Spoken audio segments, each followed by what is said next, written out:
Bem-vindo então ao nosso curso Desvendando o JBoss, explicação completa MVC. Nessa nossa aula aí, vamos estar dando uma olhada na parte de funções da CryptoAPI ainda, dando continuidade à função count, que nós estávamos utilizando o GroupBy, e vamos também verificar a função sum. Vamos iniciar ali a verificação da função sum, que funciona muito parecida com o GroupBy, mas tem especificidades diferentes. Certo? Então, vamos lá. Então, a minha lista que eu tinha aqui, eu tinha feito até a última aula. Fiz aqui meu create result aqui, né? Get result list. E eu não posso esquecer que eu tenho que fazer um for agora. Por quê? Porque eu tenho vários objetos dentro do myCount. Só para relembrar, eu peguei todos os campos do endereço, certo? Peguei aqui, fiz uma construção utilizando o construct, no qual eu construo um long e depois eu pego o nome da cidade, certo? Usando um construct. Isso aqui vai me retornar uma lista de array de objetos, sendo que um é um long e o outro é um string, que é o nome da cidade. Fiz um agrupamento por cidade e get result list com o meu create query, certo? Só que tem um detalhezinho muito importante aí na jogada. Como ele retorna uma lista de array de objetos, então o que eu tenho aqui de objects. Então eu tenho aqui a cada linha eu tenho um arrayzinho desse. Então eu posso colocar inclusive, dar um exemplo, vou colocar aqui, vamos seguir o mesmo número que está do exemplo em cima, vamos colocar aqui 15. Vamos colocar aqui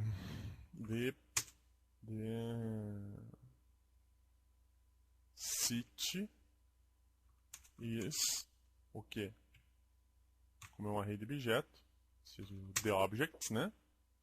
1, que é o índice 2, né? Que começa em 0 índice, então o nome da cidade, mais and the count is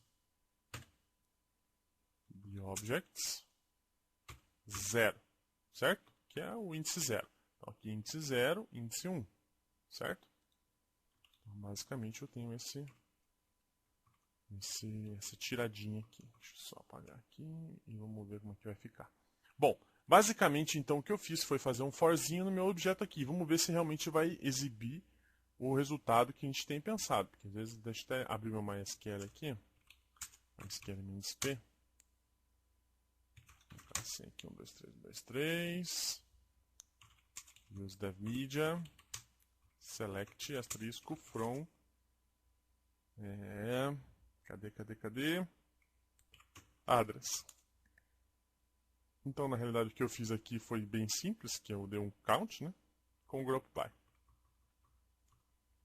Vamos dar uma olhadinha. Vou aumentar aqui que ele está fazendo deploy. Opa, tá lá embaixo, deploy.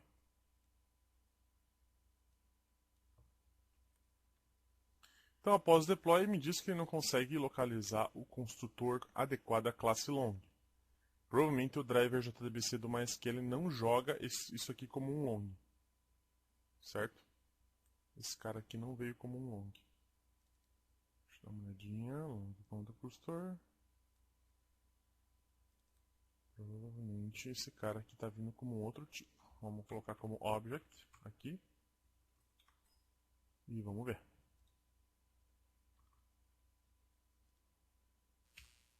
Então o que você tem? Você tem um construct object.class que não está tendo um construtor que aceita tanto count quanto from address city, certo? Então você construiu um select que não tem como voltar esse construtor. Você tem o quê? Um array de objetos aqui, certo? Você simplesmente não pode fazer isso aqui. Por quê? Porque isso aqui não vai te trazer, não é uma classe que vai construir aqui os objetos, tá vendo? Você precisa de uma classe que aceite para você poder usar esse tipo de saída, vamos dizer. O construct ele precisa de uma construção, de uma classe que construa algo. Então, bota um array de objetos, que é o que eu estou pegando aqui no final, e ele não vai deixar eu fazer isso. Por quê? Porque ele trabalha como se fosse uma aplicação completa. Tem que ter uma saída de leitura interna. Veja só que legal. Se eu digo para ele que é um objeto, como o construct trabalha com essa classe, ele, ou seja, eu estou recebendo um array de object, eu coloco um array de object para ele aqui. Então aí sim ele começa a entender o que eu estou fazendo. E ele faz exatamente o que nós queríamos. Quer ver? Deixa eu copiar isso aqui. Eu vou colar no console do MySQL aqui. Então, olha lá. Certinho o que nós queríamos. Olha o count aqui, como uma coluna X. E mais o address, no address, bonitão aqui, também funcionando belezinha. Então é 5 e 2, Curitiba tem 5 e São Paulo tem 2. Curitiba tem 5 e São Paulo tem 2. Mas você fala assim, puxa, mas eu estou fazendo um relatório, Diego. Esse troço vai ficar muito complicado. Eu vou me perder com esses arrays de objetos aí. E não tem coisa mais chata que ficar trabalhando com array de objetos. Então a critéria, ela tem... Sabe por que é chato? Porque você nunca sabe quando o 1 é 1 mesmo, porque num select lá em cima você colocou o 1 como o nome, e no select 2 você colocou 1 como a idade. Aí depois embaixo você faz um cast, vira uma salada, vira um... ninguém que você não acredita. Eu vou pegar esse cara aqui, vou tirar o @startup, certo? Vou tirar o @startup. Vou colocar ele aqui como um outro cara, né? Seria o 16, para poder ficar bem certinho. Senão você perde o outro exemplo, não é jogo. Ele fala, meu Diego, você está fazendo muito exemplo. Mas você perde o exemplo de cima, daí não é jogo. Daí uma hora isso aqui fica como uma biblioteca, para a gente poder consultar quando for fazer nossa aplicação. Vamos colocar aqui 16, que é a saída. Um @startup. Belezinha. A critéria, não vamos mudar nada nele, mas eu vou criar aqui um exemplo, uma classe chamada MyHel. Certo? Essa classe vai seguir o padrão Java Bean. Qual que é o padrão Java Bean? Implementa Java serializable, certo? Tem um construtor sem argumentos e os seus métodos são acessados por gets e setters. Seus métodos não, desculpe, seus membros. Então, vamos criar aqui um cara que vai ser private string name of city, certo? E um private string private long total, certo? Então tem esse cara aqui embaixo. Eu vou dar gerar out insert e gerar meus getters e meus setters, certo? E aqui eu vou gerar o meu construtor. E aqui que entra, aqui que é a jogada. Eu vou gerar o meu construtor, que vai ter name of city total, certo? Só que como eu coloquei, aqui que tá a mágica. Como lá eu coloquei total vindo depois de name of city, então tem que inverter. Certo? Porque aqui no meu exemplo que eu estou fazendo com vocês, eu coloquei antes o contador, para depois o nome da cidade. Então, antes vem o contador e depois vem o nome da cidade, certo? Então, eu troco esse meu objeto.class aqui, genérico, pelo myHel.class. Olha que legal. E esse cara aqui vem aqui. Logo, se esse cara vem aqui, esse cara aqui embaixo vira uma lista de myHel, certo? E se a lista é de myHel, eu troco o meu array de objetos aqui embaixo.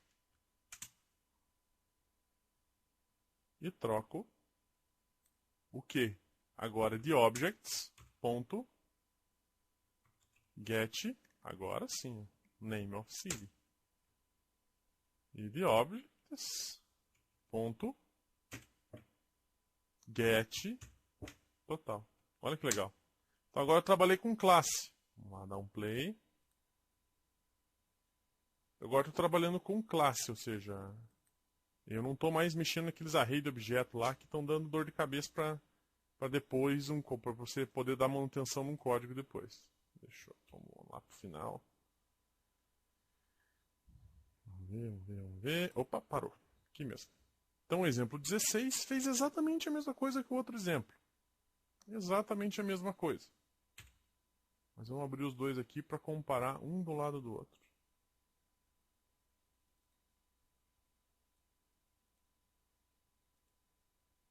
Um exemplo do lado do outro.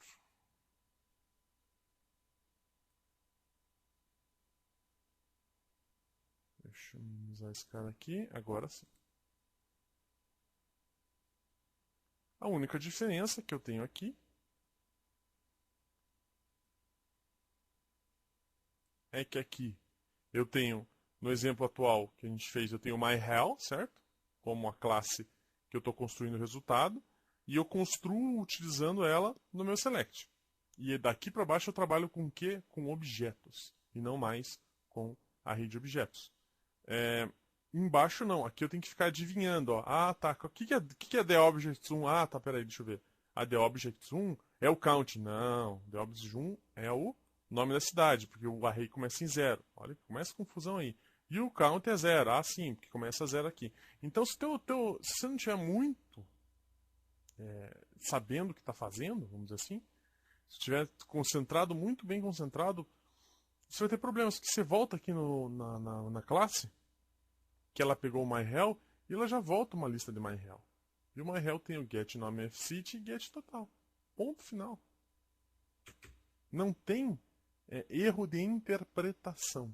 Porque o que gera problemas, vamos dizer assim, é você estar dando manutenção num código que está lá há meses, e você volta e troca esse 1.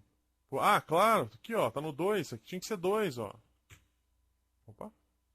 Tem que ser 2, pimba. Porque aqui ó, o segundo, você pega um programador que não tão experiente, ou um cara que está desatento, coloca um 2 aqui, salva e manda para produção às vezes. É um desespero. É assim, é muito complicado você trabalhar desse jeito aqui. Então aqui em cima não, o cara fala assim, ah, não é nome da cidade, é o nome do estado. Ah, não tem método no nome do estado, né? Então não tem estado mesmo, tem que trocar lá o contador. Entendeu? Então é bem diferente o funcionamento, vamos dizer assim. Deixa eu voltar lá. Basicamente foi isso que a gente viu para finalizar o exemplo da aula passada, certo? Então a gente vai começar o que agora? Um novo exemplo, baseado no 14, que é o nosso exemplo de contador. Exatamente. Baseado no 14. É o nosso exemplo, não, 15. É o 15 que é o nosso exemplo de contador. Então vamos basear nosso exemplo no 15 aqui para poder testar certinho o exemplo 17, que é a utilização da função sum, né? No lugar da função count, que é um pouco diferente que a função count. Deixa eu só pegar aqui 16 e apagar o arroba startup para ele não startar. O exemplo aqui é o 17. Beleza. Então, qual que é o objetivo da função sum? Por exemplo, eu quero vir aqui na base de dados de pessoas, from people, e eu quero saber qual que é a soma das idades das pessoas da minha base de dados. Um exemplo simples assim. Quer saber? Minha base de dados, se eu somar todas as idades, quantos anos vai dar? Quantos anos eu terei? Então vamos lá. Vou fazer a query aqui, select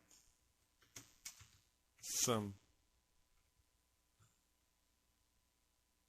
age from people. Então deu uma query aqui, eu sei que se somar todas as idades das pessoas da minha base de dados, vai dar 254 anos, certo? Agora, como é que eu faço esse sum simples aqui em Criteria? É exatamente o que nós vamos estar utilizando na próxima aula. Na próxima aula, então, nós vamos utilizar esse exemplo aí, continuar, né, o nosso exemplo do SAM, para poder entender como é que funciona isso dentro da Criteria API. Certo? Até a próxima e muito obrigado.